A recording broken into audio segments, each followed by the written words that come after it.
Elle s'appelle Zohreh. Elle est baloutche. Elle a 10 ans. Et je la croise pour la première fois en décembre 1999 dans son village sur le golfe Persique. En 2003, je la retrouve. Elle a 14 ans, toujours aussi jolie, toujours aussi fuyante. Son visage illuminera à jamais le regard que je porte sur son peuple.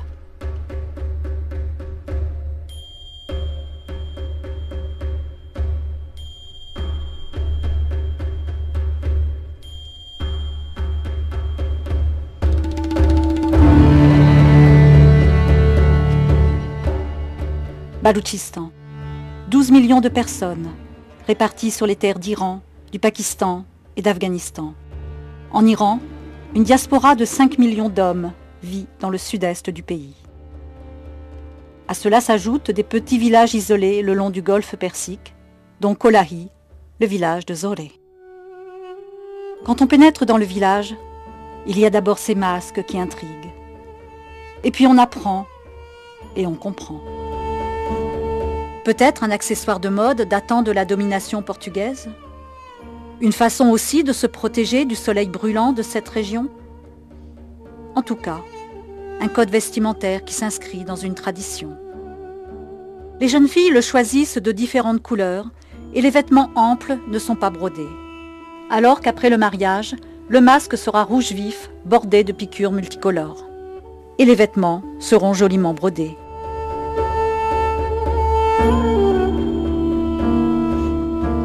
On s'est habitué ici à me voir arriver à l'improviste et à n'importe quelle saison de l'année.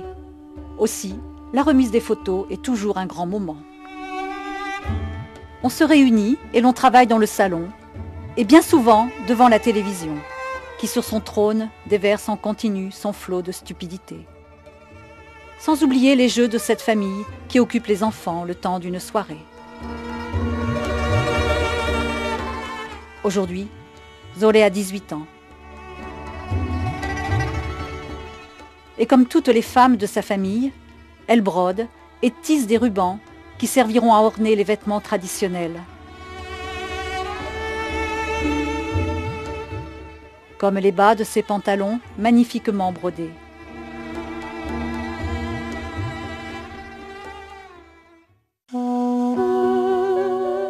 Quand le soleil s'essouffle enfin, on se retrouve dans la cour intérieure pour fumer le ralioun, coudre, casser le sucre et préparer le repas du soir.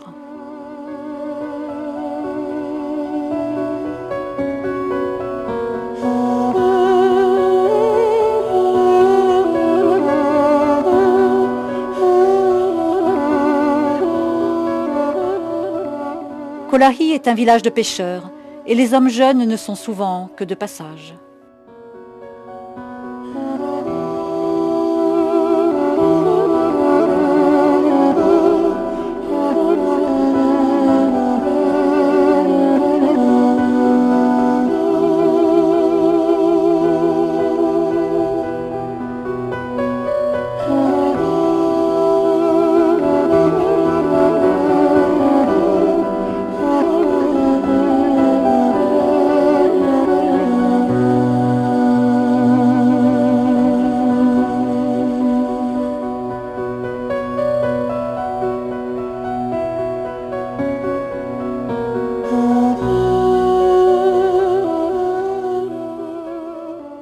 Le produit de la pêche et les rubans tissés dans les maisons sont vendus au marché de Minab.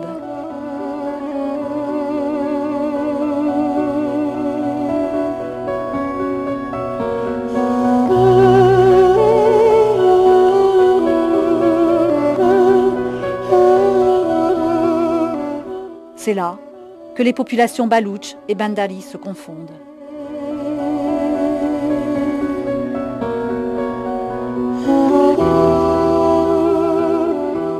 Nulle part ailleurs, au Baloutchistan, où nous allons maintenant, nous ne verrons ces masques et vêtements caractéristiques du golfe Persique.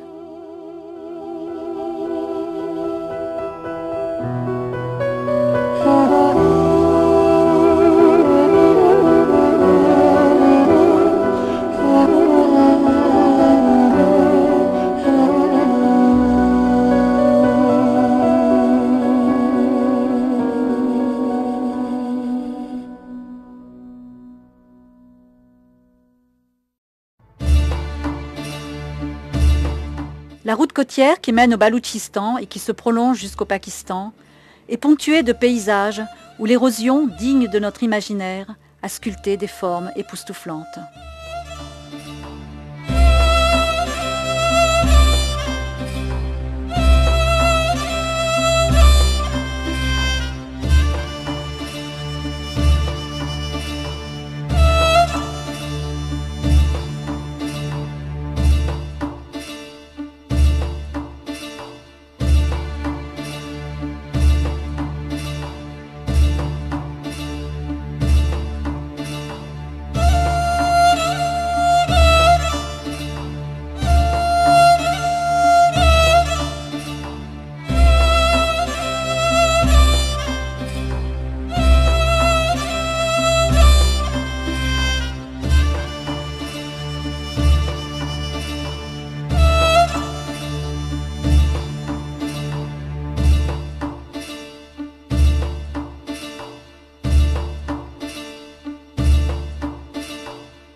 La ville de Chabahar, qui signifie 4 printemps, est à la fois une zone franche, un port de pêche, et aussi un carrefour incontournable pour de nombreux trafiquants.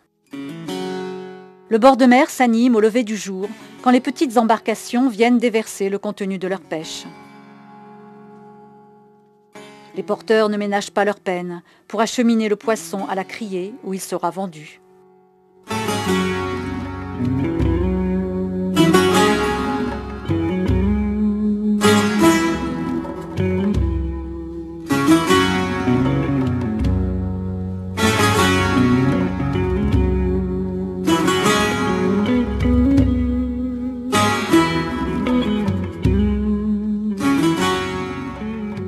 Plus loin, sur la côte du golfe d'Oman, les charpentiers s'activent sous un soleil de plomb. Les boutres seront bientôt prêtes à prendre la mer.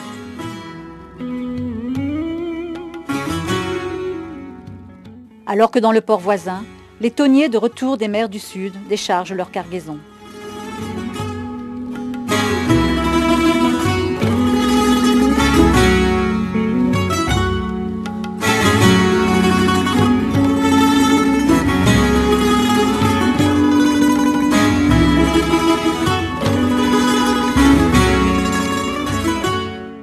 Les mosquées sont d'influence pakistanaise et indienne, pour une population de confession sunnite dans un Iran majoritairement chiite.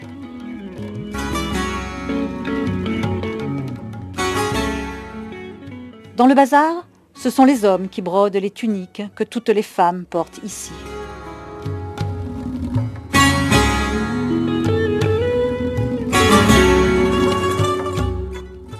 Très pratique, la poche de devant fait office de sac.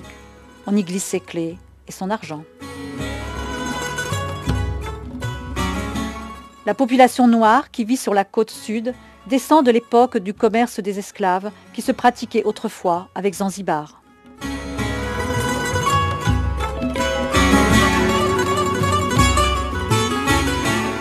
L'économie ici tourne autour de la contrebande. Mais le bazar, lieu d'échange, est l'endroit le plus animé.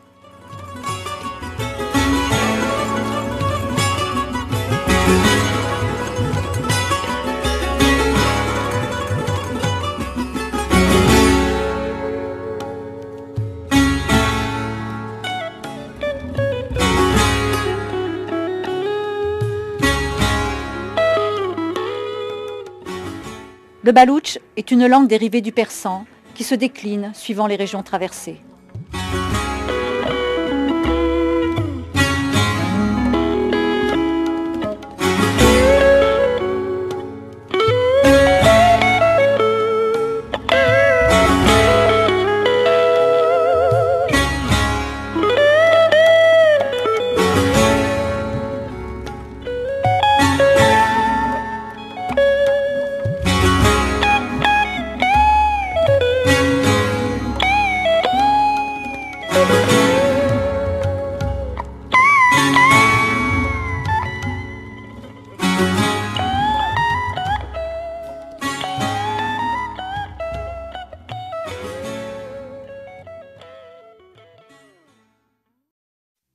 Femme Baloutche, où êtes-vous?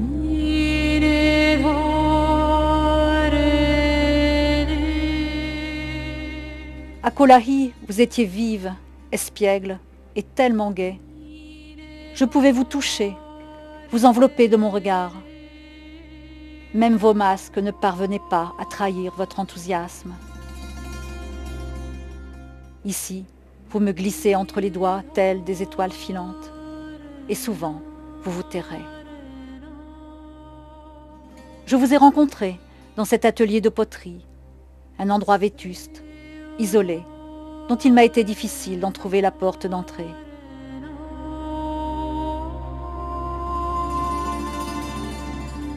Vous m'avez aussi montré le travail que vous réalisez avec des piécettes.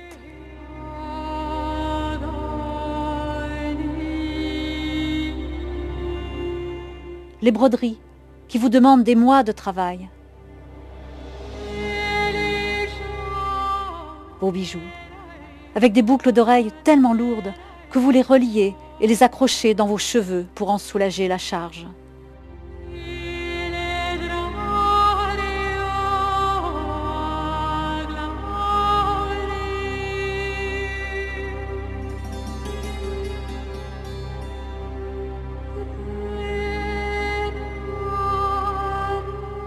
Dans cet espace où l'homme semble tracer toutes les directions, c'est dans le secret de vos ateliers que vous tissez les symboles qui vous relient au monde.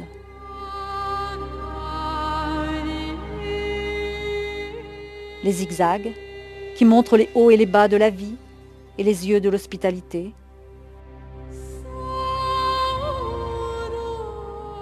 L'arbre de vie du tapis de prière avec le positionnement des mains. Le S qui enferme le démon et les étoiles qui apportent la chance.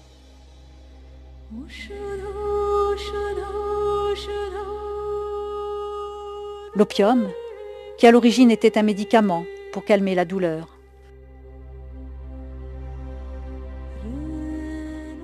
Et aussi ce nœud non coupé qui reste malgré tout le symbole de l'espoir.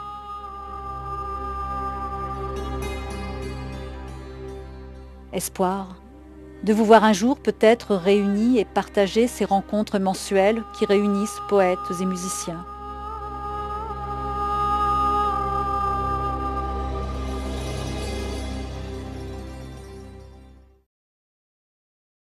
Ostad Mohammad Eshar Baloutche et son tambourak est le maître de la musique baloutche, accompagné du sorouz, sorte de karmanché iranien, et du banjou.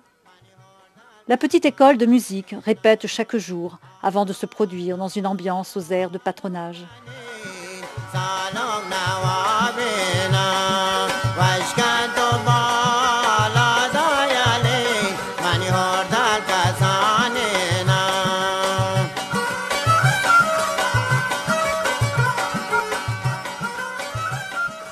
Aucune de ces 5 filles n'aura eu la chance de profiter de son talent. Ses 2 fils font partie de l'ensemble. Hassan est un artiste. Sa part féminine est vivante, mais aussi il fait partie de la nouvelle génération qui peut-être a compris la frustration, l'incompréhension, le besoin de complémentarité. Une sensibilité qu'il partage avec sa collègue Razier, avec qui il partait exposer en Suède.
Quand on s'enfonce à l'intérieur des terres baloutches, dans un paysage semi-désertique, à côté des rizières et des palmeraies, on rencontre une communauté déshéritée qui subit de plein fouet l'arrogance d'un gouvernement iranien qui les ignore.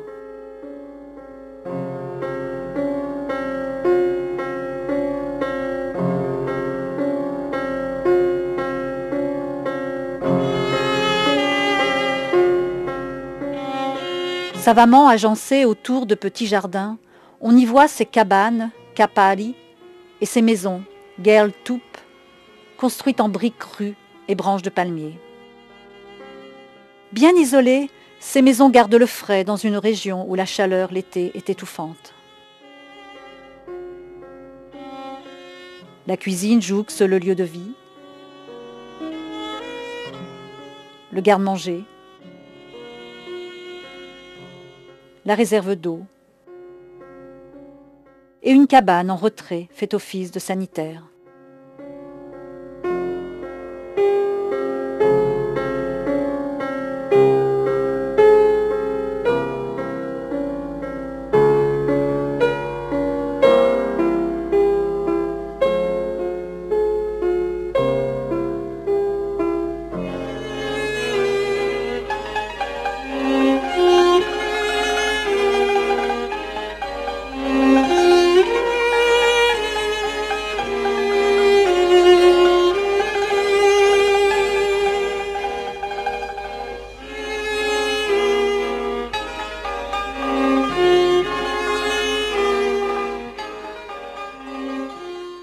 Ici, loin de tout, quelques chèvres et quelques poules représentent leur maigre élevage.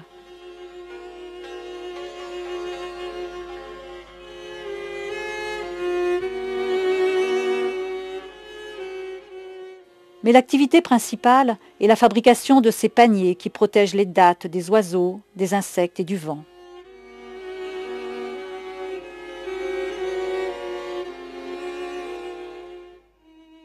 Des conditions de vie modestes, peut-être rudes, mais ancrées dans la chaleur du partage humain.